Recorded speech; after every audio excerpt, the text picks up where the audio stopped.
Good morning and welcome to United Life Center for Spiritual Living right here in Oklahoma City, America at 3810 North Tulsa. Y'all come and see us. We're going to sing a little song to open us up. We're spiritually uncuffed.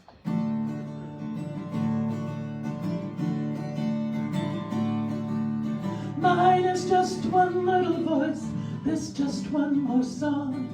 Great religions all around the world, something has gone wrong. You may be going straight to hell, your belief's not the same as mine. Well, I don't think that's what Jesus had in mind. I don't think that's what Jesus had in mind. I don't think that's what Jesus had in mind. When he walked across the water and shared his bread and wine. Don't think that's what Jesus had in mind. Her dress is torn and tattered, her callous feet are bare. Her little boy is starving, we ignore his haunting stare. When you don't share the good you have, and I hold tight to mine. Well, I don't think that's what Jesus had in mind. I don't think that's what Jesus had in mind.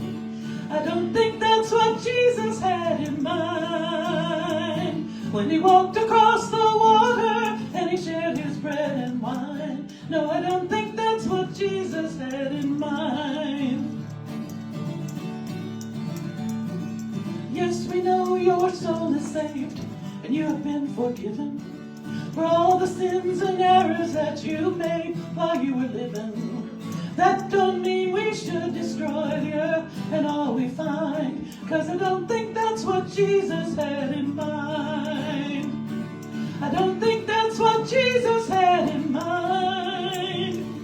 I don't think that's what Jesus had in mind. When he healed the sick and feeble and he gave sight to the blind. Well, I don't think that's what Jesus had in mind.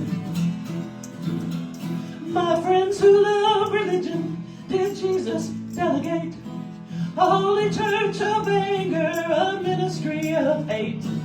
It's not up to us to judge our brother's sins to find, 'cause I don't think that's what Jesus had in mind. I don't think that's what Buddha had in mind. That's not what the Dalai Lama had in mind. God sent us many prophets so our lives could be divine. So I don't think that's what Jesus had in mind. Yes, he walked across the water and he shared his bread and wine. So I don't think that's what Jesus, no, I don't think that's what Jesus, can't believe that that's what Jesus, no, I don't think that's what Jesus had in mind.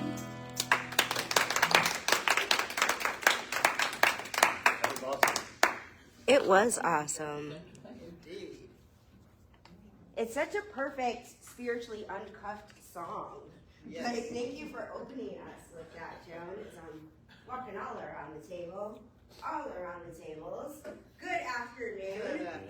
My name is Reverend Casey Taylor. I use they, them pronouns. And before we get into our vision and mission statement today, thank you so much, Tasha, for that. Before we get into our vision and mission statement, I'm going to let y'all know that we're going to do things a little bit differently today. A little bit. The whole concept of spiritually uncuffed means that we're not bound by the way that we normally do things. And so, in honor of the Oklahoma City bombing, instead of me standing up here and doing a talk, because number one, I wasn't even here when that happened, and many of you were around, lived through it, experienced it, so I'm absolutely not the right person to provide you with some wisdom. Being in Oklahoma City, I am not the person to give you some inspiration around this. So I feel that this is a perfect opportunity for us to give each other inspiration, support, and healing around it. And so grateful that Joan actually put this on my radar. She was going to perform a song on the 30th, and in honor of the bombing. And I said, no, let's do a whole thing and really dig into this. Because since I moved here 4 years ago, I've had conversations with people around their experience of it. In fact, as I've told people that we were going to be having this discussion today. A lot of people shared their experience of what it was like to live through that. There were even people who wanted to be here in person and participate in this discussion with us. So they may be joining us online with comments later today. And if that's you, know that we'll be looking out for your comments and feedback as we move through. So what we're going to do, instead of having that traditional talk after the vision and mission statement, Tasha is our I don't even know what to call you, but a blessing for our community. She led an incredible sound bath today, got this microphone set up, situated for me, and she's going to be the one facilitating this discussion today. And afterwards, Reverend Dr. Suellen is going to lead us in a visioning, because our theme is visioning beyond the horizon. Just happened to be the theme today, so it felt like a perfect follow-up, that as we release any grief that came up, get this releasing out of our bodies, and then vision beyond the horizon right after that. So that's what we're going to do. But first, I invite you to speak the vision and mission statement with me. If it doesn't resonate with you, feel free not to affirm it. And if you've got thoughts, talk to me afterwards. If you're like, nope, I don't like that word, or I feel like it needs to be like this, know that we revisited our vision mission statement at our leadership retreat last month, but this gets to be an open conversation and open dialogue. So if you've got thoughts or feelings about it, feel free to talk to me about it. So if it resonates with you, I invite you to speak it with me. We are a loving, inclusive community, joyfully expressing spirit. We honor, celebrate, and support each other's individuals' awakening to their spiritual magnificence. We empower each other to create happy, healthy, abundant lives.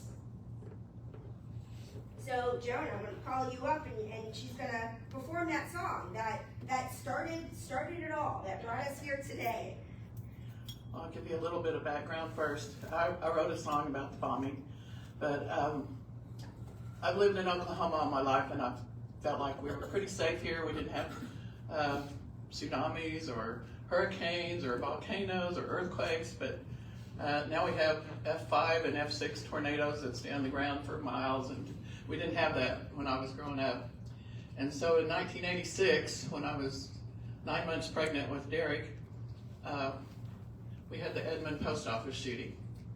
And it was the first mass shooting, workplace shooting in Oklahoma, in the nation, I think. And we had a friend, Mike Rockney, that was killed. He was the second person shot.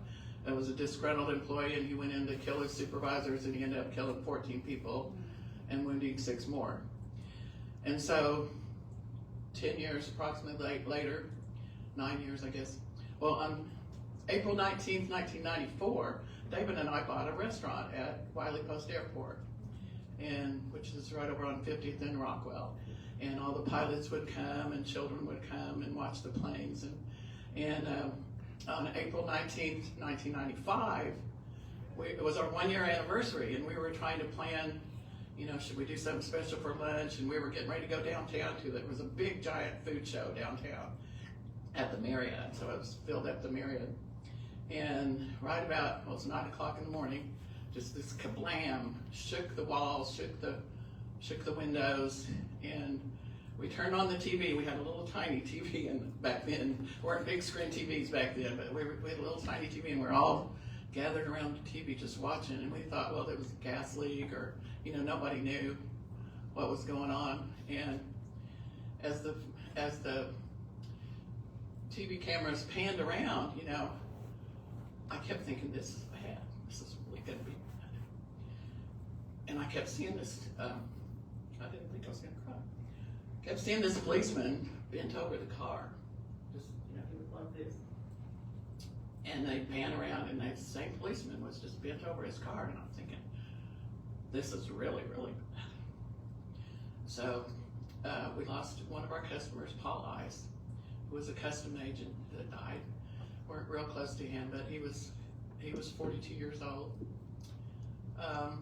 And then we found out later, I didn't know when I wrote this song, but we knew the 2 little redheaded boys that used to come in our restaurant. They were Colton and Chase. They were 2 and 3 years old. So Now I can't sing. Anyway, it affected everybody. Everybody in Oklahoma knew somebody that was either killed or hurt. The hurt people were hurt for years. I mean, I knew a lady in a wheelchair for years afterwards. There was a lady speaking to Paul Ice when the bomb went off, and he wasn't found for several days. So we thought, well, she was right there. She said she just walked up to his desk and asked him a question. We thought, well, she's alive, so he must still be alive. Well, no, he wasn't still alive.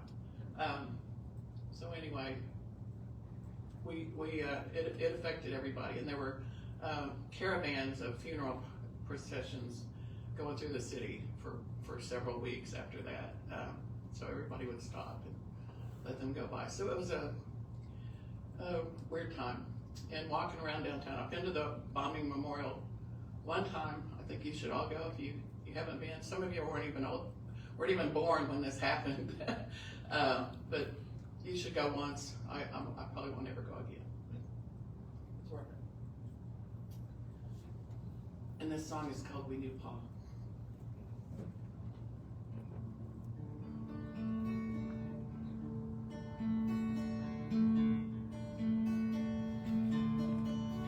Drinking coffee early one Saturday, sat a man in Runway Cafe.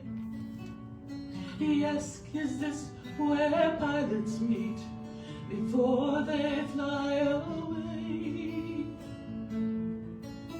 He said, my name is Paul, and I'll just wait a little while for my friend who said to meet him here. Then he smiled his handsome smile. And every week he'd talk of flying, tales all pilots love to tell. Now no more stories will he ever share. One of 168 who fell. It hurts us all when even one of us must fall. We didn't know them all, but we knew Paul. It was a sunny day in April when we heard the sound. Was it just a sonic boom, or did a plane go down? Our walls shook with the impact.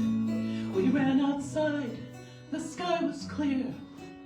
We're 10 miles from downtown.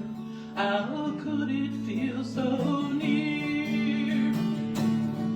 A random picture, scary sound bites on the cafe's small TV.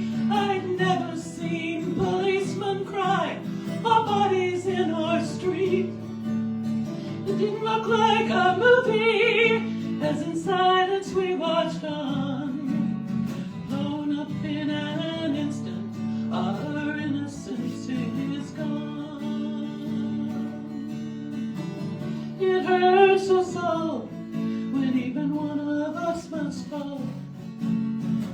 We didn't know them all, we knew Paul. We knew a man who lost his brother. We knew a man who lost his wife. We went home and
Let's be kind to one another. Help someone else along the way. It hurts us all when even one of us must fall. We didn't know them all, we knew Paul. It hurts us all when even one of us must fall. We didn't know them all, but we knew Paul.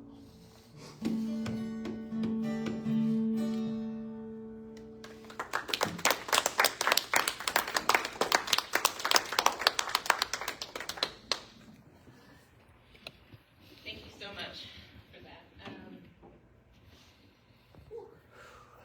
Does one talk after that? I don't know. Quite the offering. Whew. My name's Tasha Salinas, and I'm very excited to be able to speak to you today. I do have stuff that I'm going to talk about, but I didn't expect it to be so felt. I didn't expect it to be so raw. So thank you for the experience, and we're here. I want to talk about a monthly name. Okay.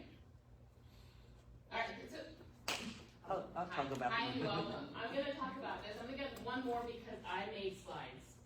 And these are my talking points. These are my handles to kind of get me going on the path of what I want to talk about this morning or this afternoon. So before we go there, I want to tell a little bit of my story. I was 14 years old, and I didn't even live in Oklahoma City. I was in Tulsa, and our school went on lockdown, and we were fine. We were allowed to stay in the building. They just wanted to get more information. We knew something was going on, and so I went to the restroom, and there was another kid out, and I was like, what's going on? And the kiddo was like, there was a bombing in Oklahoma City, and 6 babies died. That's all I heard. And I was like, why? You know, and so that started that. Well, of course, there was way more going on than 6 babies, and the teacher knew, and we didn't know as kids, and they were trying to protect us, and it was just a weird moment. And so as an empath, as someone who's highly sensitive and highly spiritual, I didn't know, but I was like picking up on something. Fast forward to me being a mother, and me having 3 kids. One day I had my 3 kiddos, and I was walking around. I don't even know what year it was, but maybe within the last 4 years of now. And we were walking, and we went to the memorial. And we were walking around the memorial grounds, the park, all the things. And we went up to the museum, and I was like, well, how much is it? Surely, you know, we can go. And it was more than I had. And I was like, no, guys, we're not going to go. And this woman was like, no, you're going to go. And she paid for my whole family to go. And we're like, ooh. And if you've been, you know it's intense. It's intense. We didn't know what we were getting into. My kiddos are over here, so I keep going that way. But we didn't know what we were getting into, but I sure as hell know what I left from. Love and compassion. And now being a resident of Oklahoma City for almost about 20 years, like I see now. I'm able to see. And if in that moment we were able to vision beyond the horizon, maybe we might see something, but let's go back, because we are going to commemorate the 30-year unfortunate anniversary. But I believe that there's a reason behind every stinking thing, even these tragedies. So April 19th, 1995, what happened and why did it happen? Well, first of all, at that time, it was the most deadliest act of domestic terrorism. What that means is that an American chose our state, our city, everything on purpose, and decided that actually, instead of just making a fuss with a bomb, like a bomb explosion, no, the more people I can kill, the bigger the impact I can make, is what this individual thought. The motive, kind of, among many, one of the motives was the more people I can kill, the stronger my message. Well, why? Well, why? It's because they had some resentment against the federal government. And so they chose a government building and decided to take their aggression out, their anger out. And so my experience, I just shared it. We heard other experiences. What I want you to know is that the body does remember. Whether I knew Paul or not, I cried at the message, and I love Paul, and I love the memory of what went on. We all have experiences. Even if we just moved to Oklahoma City a year ago or something, we have all been impacted by the impact of this act. There's something to it. The body remembers the earth remembers. There's something that happened on that date that we can't ever and won't ever forget. Ooh, we preach today. When we talk about our wounds and our scars, and like what are we doing with what's going on inside of us? We can remember pain, but we can still choose peace. And we can think about the individual, what was going on in their mind as they were plotting and making more and more egregious plans. Can we still remember and choose peace? This is a weird thing. It's a dichotomy. How does one do this? And so we have moments of sacred silence. If you go to the museum, there's a moment where you're in a boardroom at 9 a.m. when that board meeting kicked off. And at 9:02, you hear it. It's recorded. There's a blast. You hear screaming. It's visceral. Why do we do this? So that we are able to understand. This is our life. Like there's a reason, unfortunately, that we have to experience these things because God is, and who is God? God is spirit, God is energy, God is love. And if we believe in anything outside of ourselves, we have to believe that there's a reason and there's a divine order. And it doesn't justify it, and it doesn't even make it feel better. But maybe it gives our brains something to kind of wrap itself around as we experience these things. So what came out of that is there's this thing called the Oklahoma Standard. So we had the bombing, and we had the fallout, we had the immediate aftermath. But what also happened is that all eyes of the globe were on us. All eyes. All eyes. The numbers were climbing. The pictures were going out. 95, technology is a little different. But as the information, the pictures, and the proof, and the cries and the anguish, as it went out, all eyes, all compassion came to us. What do you do? Well, there's this phrase called the Oklahoma Standard, built on compassion, empathy, unity, trust, healing, togetherness, community. That's the Oklahoma Standard. Anybody that comes to Oklahoma or Oklahoma City from anywhere else, they're like, God, you guys are so nice. You guys are so nice. We just are. I believe we're the heartbeat of America. I'm sorry, I live here, not sorry. I really believe that when all eyes were on us with compassion and concern and care, all of that attention focused on us planted seeds. It planted seeds. We wouldn't know. We wouldn't know anything. So dadgummit, we know it now. Okay? Something happens when we allow ourselves to witness the trauma inside of ourselves, outside of ourselves. We wake back up. We have a little more vibrancy to our life. When we can see the shadows and the sorrows, we can actually experience the light and the love and the healing. So a little bit about me, I've got to watch the time there, we're good. A little bit about me is I used to work for one of our state agencies, the most internal state agency we have. It's called OMES, the Office of Management Enterprise Services. I'm a nerd. But I did that, and in that, I got to help create a welcoming environment for all of our brand new state employees. So they came to me, they got to see this for about an hour, and then I took them on a tour of the Capitol complex. All 4 buildings that we have. We have the Capitol building, and we have our 4 main buildings. So what I would do is I'd take all of these new employees, maybe about 30 people or so, take them out to the Capitol grounds, and I was able to point out the intentionality of everything that was planted in that garden. There's a tree for every survivor.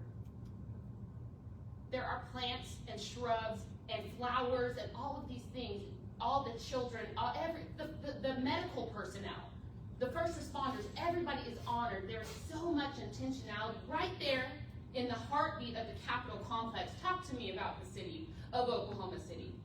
As I would tell people that these flowers were intentionally chosen to attract pollinators, bees, that pick up a little bit of goodness and then they disperse it through the rest of the city.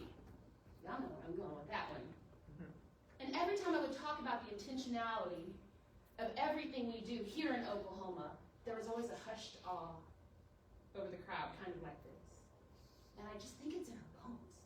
I just think it's who we are. We're reverential servants. We're just kind of drawn here because I do believe that there's another opportunity for all eyes to be on Oklahoma City. And it's going to start with us because it always ever starts with us. embodiment of the Oklahoma standard. Even here at this center, I'm nobody. I just walked in off the street about a month ago, and here I am talking about something that I really love, which is love. Here I go. And so now, continual renewal. Well, what do we do? God, what do? We keep growing. We have a new life. There's a lot of people who are coming home. There were people that lived here, that were here, and they went away, but now they're being called back home as they're living a new version of themselves. There's something about renewal that Oklahoma City brings people in. We've experienced death, and now we're seeing the seeds and the fruits and the sprouts of rebirth. 30 years later, some of those kiddos could be some of our leaders right now, and I believe they are. Their memory stands strong. So we get to choose. Do we keep being reactionary, or do we get to be rooted in our response? And when we get rooted, we actually get to have a choice. To choose forgiveness within of ourselves. It's okay. It's okay, we don't have to understand it. And we're not the ones who get to, bring justice to that situation. We just get to recognize it and recognize who we are and the impact that it had on us. And also witness our own pain, because it doesn't stop. We're going to keep having anniversaries of things that really, really, really hurt. And those are also opportunities to remember where we came from, to remember our roots, to remember our trauma, to remember that everyone is free. And everyone has the capacity to feel free on the inside, even the one who detonated the bomb. Can we find freedom in our hearts for troubled souls? Can we find freedom in our troubled heart if we are a troubled soul? Can we? I believe we can. Because once again, all eyes are going to be on Oklahoma City. Talk to people who visit now. Again, you guys are so nice. Oh, I didn't know there were people like me here. Oh, I thought this was just this, and this here in Oklahoma. No, you're here. You're welcome here. All eyes of compassion were planted in our soil, and our soil doesn't forget you, and you are welcome here. You have roots here.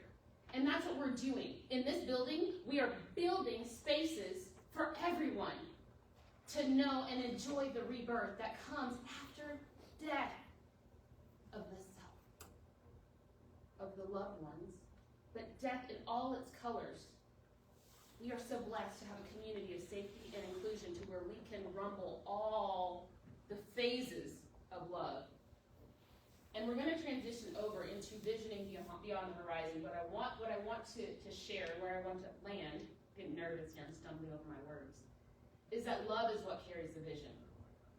I can have hatred in my heart for that gentleman and his cohorts, but that will never be freedom for me.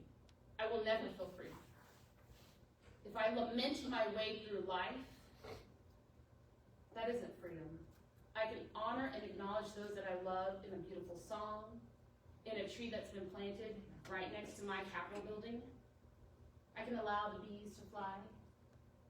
And I can remember that I am free by choice.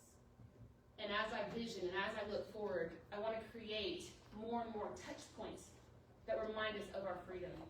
And that it's safe to be vulnerable. And that it's safe to have to be free, get to be free. So that's kind of what I've got. I don't know who follows after me in this, but what I do want to do is actually just take a quick moment of silence, just one full minute, and then I will ask Dr. Suellen to come up here. You can, or we can invite anyone else if there's something they'd like to share about the experience. Let's do that. I'll be silent, and then I would like to offer anybody a moment to share if they'd like to about their experience, or maybe a memory.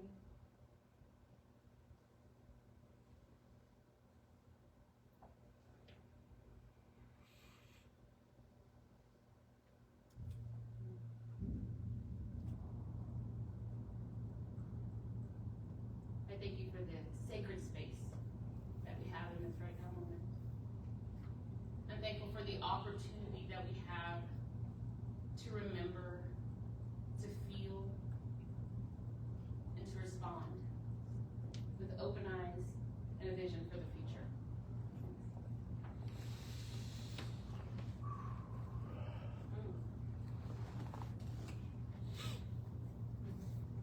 interesting, With Mike I don't know, where does it go? on you. On me. Who knew? There you are. I can probably carry the room anyway. But it's nice to have a mic so that I'm not stressing my voice. And I didn't prepare slides, that would have been nice. But I'm gonna back up now and to give you a little bit about this month's theme is, this piece of it is visioning beyond the horizon. So we take where we are and we move forward. The reading is about how do we move forward. The impact created by a change in your habits is similar to the effect of shifting the route of an airplane by just a few degrees. Imagine if you were flying from Los Angeles to New York City, and if a pilot leaving LAX adjusts his heading just 3.5 degrees, then that's not very much in 360 south, then you'll land in Washington, D.C. instead of New York City. Such a small change is barely noticeable at takeoff. The nose of the airplane moves just a few feet, but when magnified across the entire United States, you end up hundreds of miles apart. Similarly, a slight change in your daily habits can guide your life to a very different destination. Making a choice that is 1% better or 1% worse seems insignificant in the moment. But that choice to do a smile, to respond with forgiveness, to even just respond with silence or patience, can make a huge difference in where we end up. Our lifetime of choices determine the difference between who we are and who we could be. And success is the product of daily habits, not once in a lifetime transformation. That said, it doesn't matter how successful or unsuccessful you are right now. What matters is whether your habits are putting you on the path towards success. You should be far more concerned with your current trajectory than your current results. If you're a millionaire but you spend more than you earn each month, then you're on a bad trajectory. Might be nice, but still a bad trajectory. Conversely, if you're broke but you save a little bit each month, then you're on the path toward financial freedom, even if you're moving slower than you'd like. Your outcomes are a lagging measure of your habits. Your net worth is a lagging measure of your financial habits. Your knowledge is a lagging measure of your learning habits. Your clutter is a lagging measure of your cleaning habits. You get what you repeat. That's all part of the reading that came in this month's material, or this week's material. Material talks about we have to have daily actions that align with what our goals are. And I know a lot of people sit down and figure out goals that they want to have for this year or next year, particularly at the end of the year when we're moving forward. So we set a goal to do something. We set a goal to be more kind, or we set a goal to lose weight, or we set a goal to travel. But if we set a goal to lose weight and still insist on having ice cream after every meal, it's not likely that it's going to happen.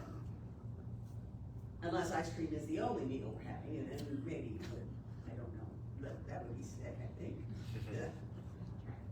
That much ice cream just does not go. So we have to align our actions with our goals, which makes sense. At least makes sense to me. Well, I'm all about goals.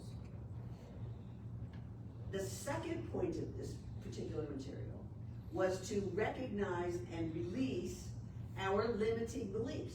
Because if we believe that that ice cream is good for us, that's probably not so good. We get lots of static out there from everybody else saying that ice cream is okay once in a while. Too much sugar is not good for your body. Or whatever the situation is. We need to let go of those limiting beliefs. We need to recognize what they are first, and then let them go.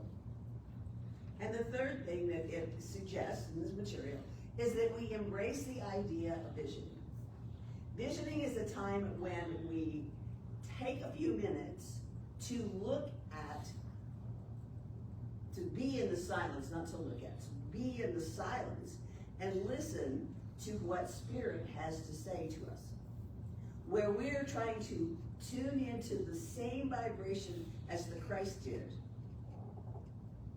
To be able to say, okay, what is it that I'm supposed to be doing? What is it in Oklahoma City that I'm supposed to be doing right now?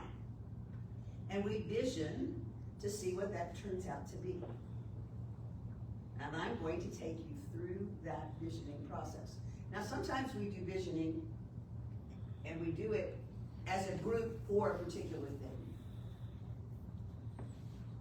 Michael Beckwith met with 7 or 8 people in his living room for over a year, visioning about what God's highest vision for that church that wasn't a community yet would be. He met with this group of people every week before they did anything. And as they shifted because of the visioning process. There's only 3 or 4 questions, and I'm only going to ask 3 today. But sometimes people vision as a group. Today, though, I'm going to just leave you on a vision for your own personal life. That's it. So I've thrown some purple paper out on the table. You'll need a pen or a pencil, some kind of a writing device. Reverend Dr. Suellen, can I make a request? You can. Joan and Nina have prepared a song today, a meditative song to kind of get us in the state. Ooh. Are you comfortable with that? I'm comfortable with Joan and Nina, of course. I feel like it might be a nice little setup for this answering these questions. So the idea here is we're going to be in a meditative state. I'm going to ask these questions. You can relax out of your meditation long enough to write down what you get, or you can just hold on to it to the end. Just know that if you come out of it to write, then you can come back into it, you'll drop right back into the same place. It's okay. It's all good, can't be, and you can't do it wrong. Rest your weary mind. Be immersed in peace. I am within, without, in every breath you breathe. So breathe.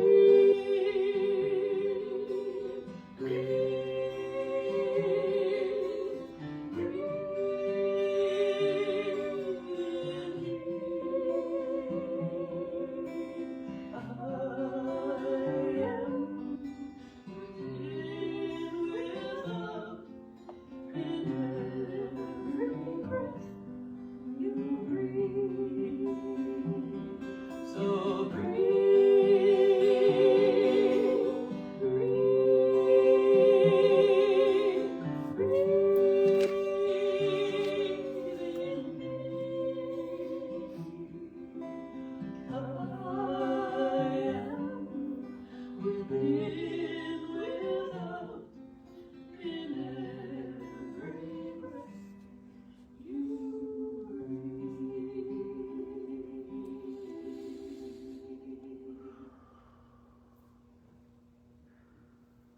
So take a breath, another one, and continue to breathe. As you breathe and you relax, allow your body to just move that space of relaxation. Allow your mind to be open as you breathe in. Let go of all of the stuff that's been said this morning. All of the pictures, all of the ideas, all of the past, everything that's happened this morning. Let go of your drive here. Let go of the breakfast that you ate. Just, it's not important at this moment, right here, right now. Be in tune with yourself. And as you breathe in, you recognize that there is only God. God is everywhere present, in and through, and as everything that exists, that power is flowing through us right here and right now. And as we relax who we are, we allow that divine presence to move through us, to give us information, to give us guidance as we ask these questions, or as we answer these questions. So if you get nothing, don't worry about it. If you get pictures, that's okay. If you get colors, that's okay. Words, ideas, whatever you get is good. And know that sometimes what comes to us has nothing to do with where we think we're going. It has something to do with something totally different. And that's okay too. Just write it down or draw it. So in this moment, the first question is, what is God's, or Spirit's, or life, what is God's highest vision for my life today? What is the highest vision that God has in mind for me today? What does it smell like? What does it feel like? What does it look like?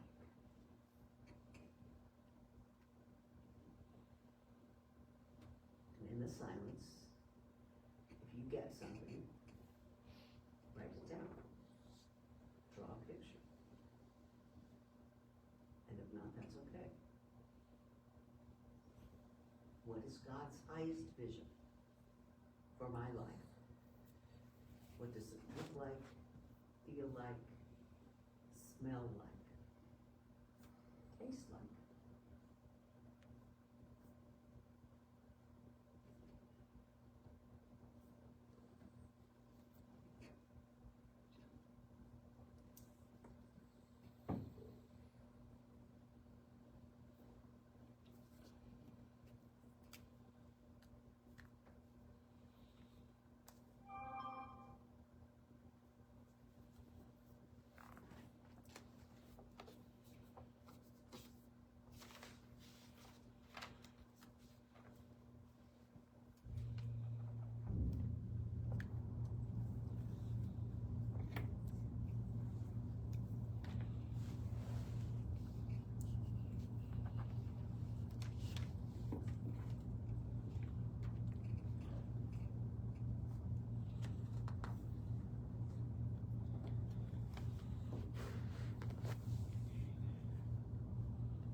What must I embrace in order to manifest this vision?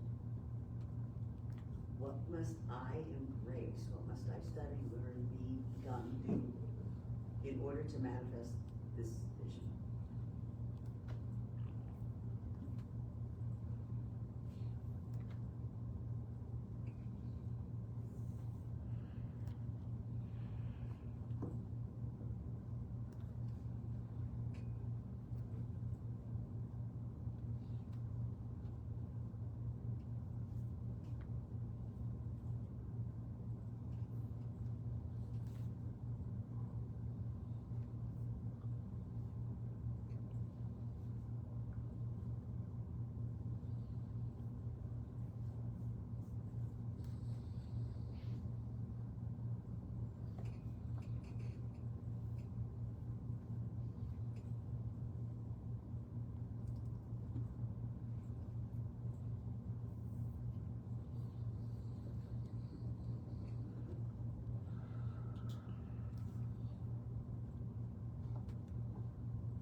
What must I release? What must I let go of in order to manifest this vision?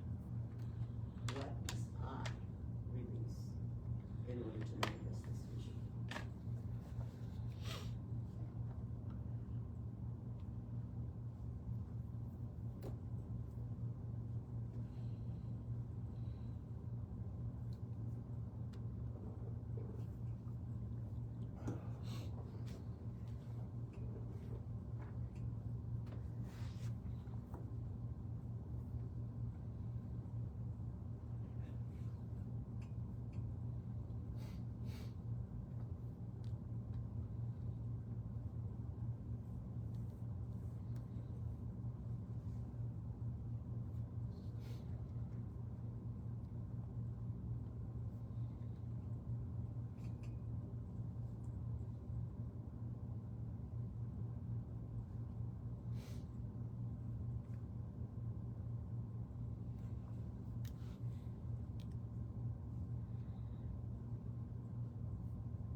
While we're in this quiet space, I'll ask one more question.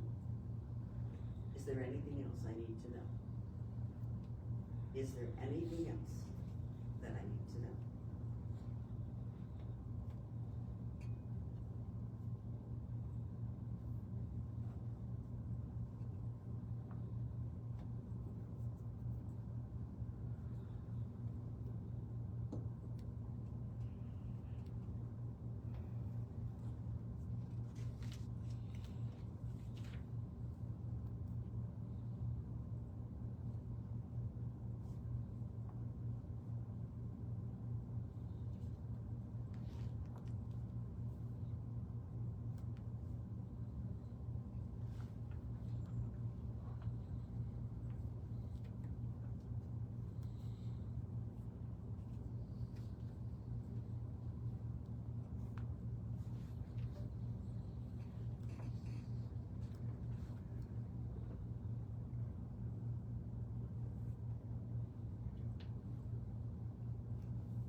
So I want to say thank you, God. Thank you, God, for these ideas, for these thoughts, for this information that has come through. And know that, I know that, sometimes the information comes through tomorrow or the next day, and I'll go, oh yeah, have an aha moment. And so I'm grateful for those aha moments that are still yet to come, knowing that they are God speaking through me, to me, and at me in this moment. And so as I release this whole long meditative prayer that we call visioning into the law that says, yes, I know that right in my thoughts and my vision, I have the ability to become a better version of who I am, and I am so grateful for that. And so it is. So it is. Please know that your vision is yours, and you can do the same 4-step process anytime you want. Today, tomorrow, next week. But the more you do it, the clearer you are at getting those pictures to come through. Casey? Thank you so much, Reverend Dr. Suellen. I did mine on my phone so that I would have it handy, because me and pieces of paper do not get along at all. No wrong direction. It's this way. Now it's time for, thank you.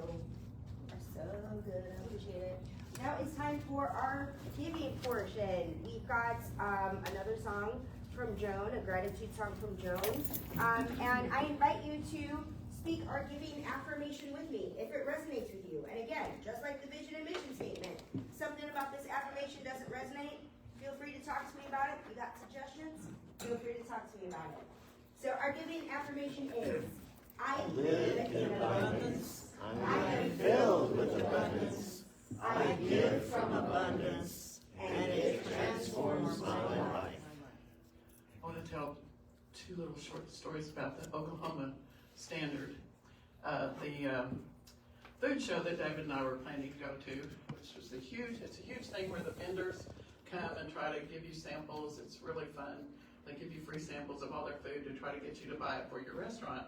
Well, of course, the food show didn't happen, but they kept all those samples and they fed all the firefighters and all the first responders downtown. And then my dad at the time owned a tackle store, and one of the firefighters came in to buy some supplies for downtown, and he got to the cash register, and my dad said there's no charge. And the firefighter started crying. He said, "We have not been able to pay for one thing in this town." He said, "When I get back to California, I'm packing my family up and moving to Oklahoma."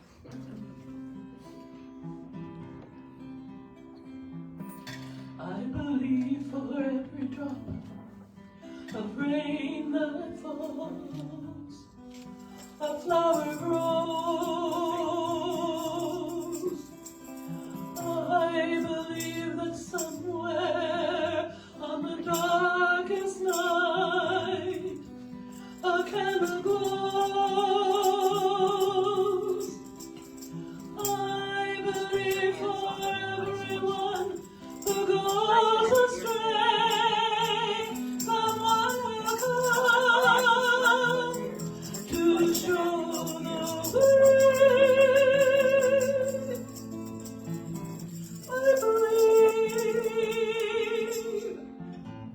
I believe that somewhere the smallest prayer will still be heard. I believe that someone in that great somewhere hears every word.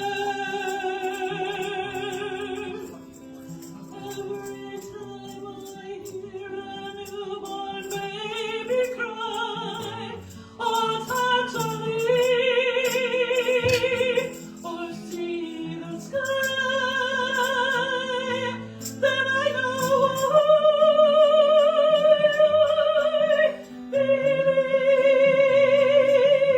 Yes, I know I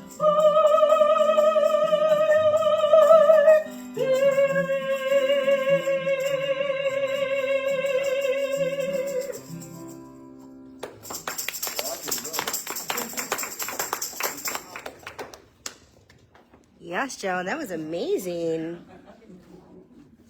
I'm glad I showed up today.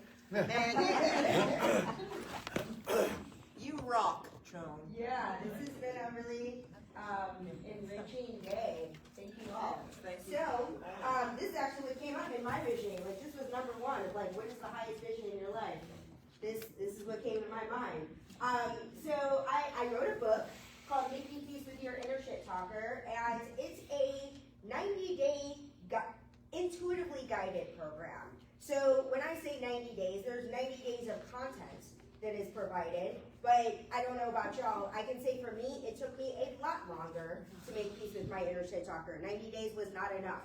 And the idea, the concept behind it is that your intuition guides you through it. So wherever you are, we are in week 2, but week 2 might be that the other person in the group, there's one person in the group so far, that person might still be on day 1. You don't even know, because the whole intention is for it to be intuitively led. So I've decided that I will do a live space, a live accountability, and accountability is just that support. I know for me that I struggle to move through a conscious spiritual practice on a consistent basis.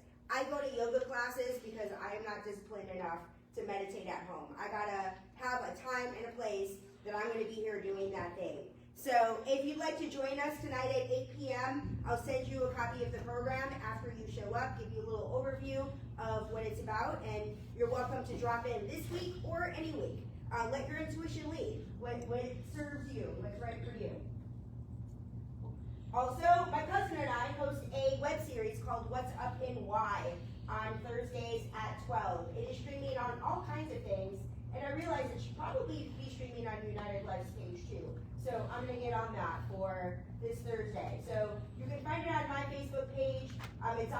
It's a New Thought Media Network series, so it's on all New Thought Media Network streaming platforms of all kinds. But I'm gonna get on that United Life. I just had that idea right this very second. I don't know why I just thought of it now. We had our first healing circle last Thursday, and we all really liked it. We're like, yeah, this is great. Let's do it again. So we're doing it again. May 8th at 7:30, right here in this room. We did it over there. Tasha had her whole sound bowl set up. Tasha served as the guardian, and Dave Liebert, who is a licensed clinical social worker, facilitates the space. So you're welcome to join us then. And this is a free event, the Healing Circle. And I just put this here. We didn't talk about it yet. I'm realizing we were calling this event an open house, but literally this year is the 70th anniversary of our center. So at the Leadership Council, we'll talk about whether we'll rebrand this event to the 70th anniversary or whether it'll be an open house. We'll figure that out. But it also serves as my installation ceremony. And this also came up in my visioning. I don't remember what part of it came up in the visioning. I think it was what needs to be embraced. And Care Bears is what came up in my mind as what needs to be embraced. I got Cheer Bear right over there in the corner. The theme for this installation ceremony anniversary open house is Care Bears, Transformers, Care Bears in disguise. That is our theme. So I invite you to join us, bring your friends. It's an opportunity for them to get to know us and celebrate our community together. That might be, yeah, because June, that's my last slide of our announcements. No, it's not. We can make things up. So, over here on this table, there is our guest book. Feel free to sign our guest book if you've never been here before. If you'd like to be on our mailing list, you can put your email there. And also, we have a little treasure chest there. If you have a prayer request, feel free to drop that in there, and we will speak a little prayer for you. We've got some info on the table. Feel free to take a science event, Mind Magazine. They're free. Gives you an opportunity to learn about who we are, where we come from, what we teach here. And that's it. Do we have any more? Do we have a song? We do have a song. All right. We're going to go back to that last one. Beautiful, beautiful. Speak up. Casey, I have a little announcement. Tell us what you got to say. Next Saturday evening, the Philharmonic Orchestra is playing. They're playing three pieces. In the second half of the program is the third piece, which is the world premiere of the American Indian Symphony, and Canterbury Choral Society is singing, or Canterbury Voices is singing with the Philharmonic, and so it's a pretty exciting thing. I sing in Canterbury, so unfortunately I can't offer any discounted tickets because it's the Philharmonic's concert, but it's going to be really great. Awesome. You're singing with me. Don't leave me.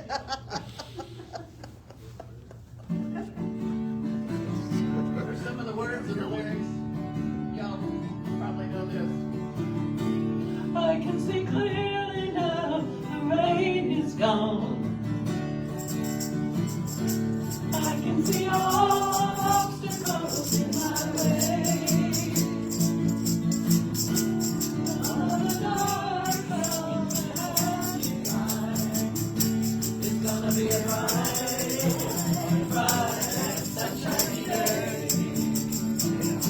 It's gonna be a bright, sunshiny day. I think I can make it now. The pain is gone. All of the bad feelings have disappeared. Here's the rainbow I've been waiting for. It's gonna be a bright, bright, sunshiny day. It's gonna be a bright, bright, sunshiny day. Look all around, there's nothing but blue skies. Look straight ahead.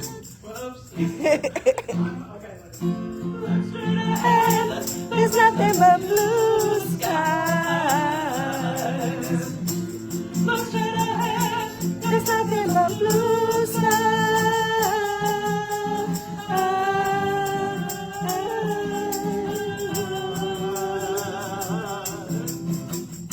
Something like that.